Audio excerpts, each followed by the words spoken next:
For decades, MSG has been treated like the villain of the food world, a mysterious white crystal blamed for headaches, flushing, sweating, heart palpitations, and something ominously named Chinese restaurant syndrome. Say the letters MSG out loud, and suddenly people get nervous, as if you just mentioned a forbidden ingredient nobody fully understands. But what if the story we've been told about MSG is one of the biggest food myths ever created? What if this so-called dietary demon was never the problem at all? Welcome back to Kamikaze Food, where we question everything on your plate, and if you like uncovering the truth behind the foods you've been warned about, subscribing might save you from decades of unnecessary fear. Today, we're unraveling the umami enigma and exposing how MSG became the food industry's favorite scapegoat. Let's start with a moment almost everyone remembers. That time you ate Chinese food and later blamed MSG for a headache. Or that time someone told you very seriously, "I can't eat MSG, it makes me sick," even though they happily eat chips, tomatoes, cheese, and fast food without a second thought. We've all absorbed this fear at some point, but the question nobody asked for years is simple: was it really the MSG?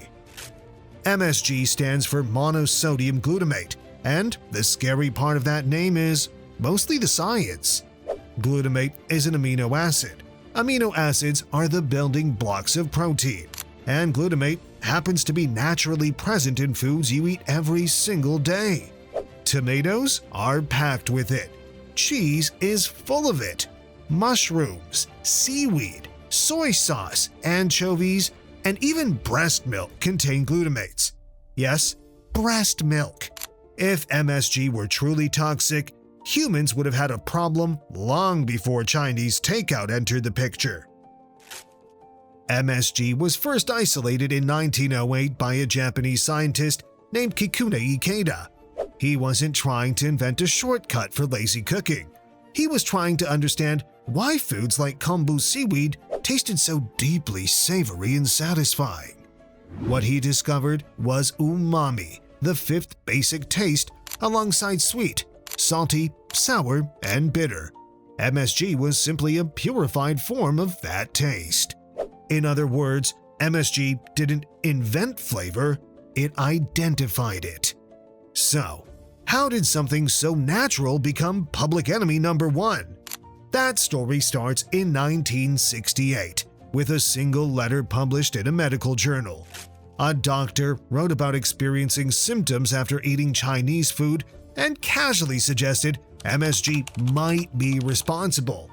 It wasn't a controlled study, it wasn't peer-reviewed research, it was speculation. But the media ran with it. And here's where things get uncomfortable.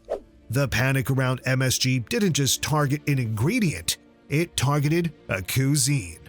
Chinese restaurant syndrome wasn't just unscientific, it was loaded with cultural bias.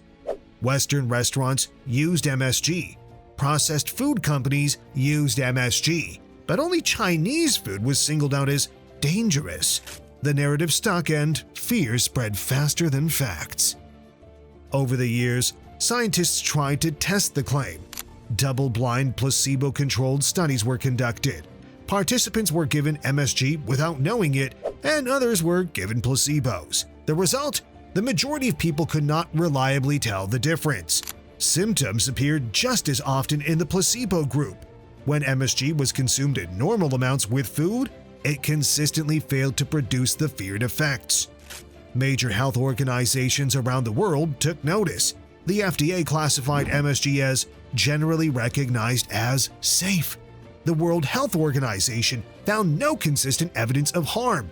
Even studies that tried to prove negative effects struggled to replicate results. Yet, the myth survived. Why? Because MSG became the perfect scapegoat.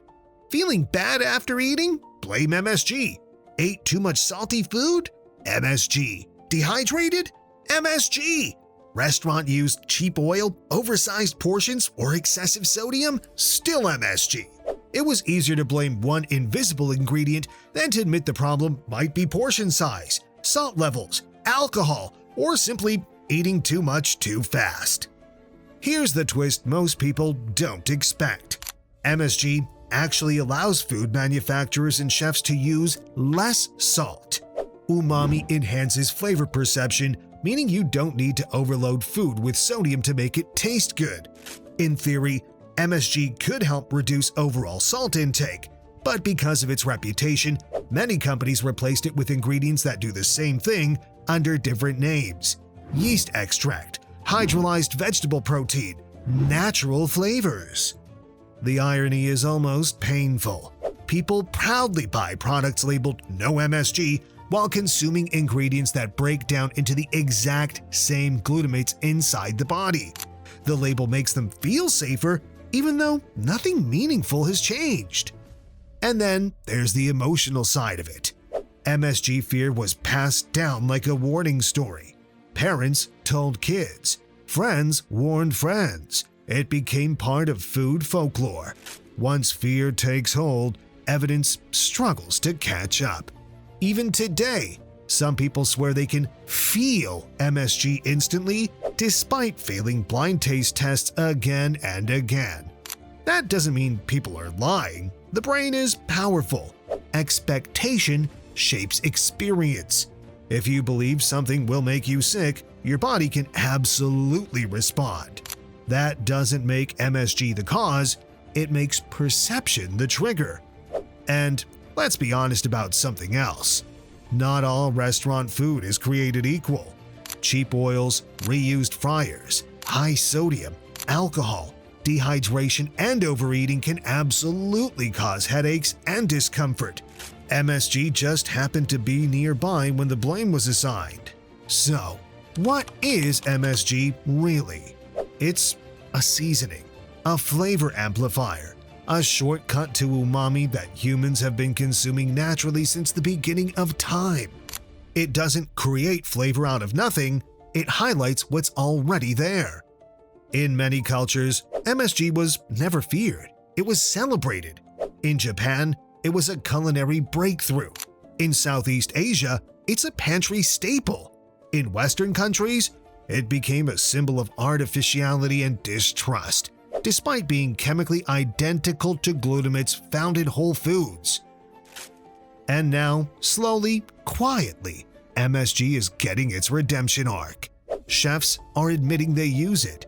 Food writers are revisiting the science. Younger generations are questioning the myths they inherited.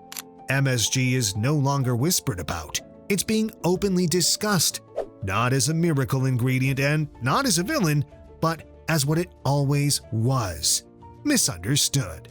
So, the next time someone warns you about MSG, ask yourself who taught them to be afraid. Was it science? Or was it a story that stuck around too long? Because the truth is, MSG didn't ruin food. Fear did. And now that you know the real story, you'll never look at that innocent white crystal the same way again.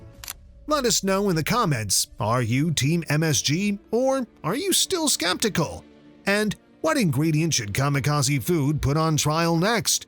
Because around here, we don't believe food myths without evidence, and we definitely don't trust villains without a backstory.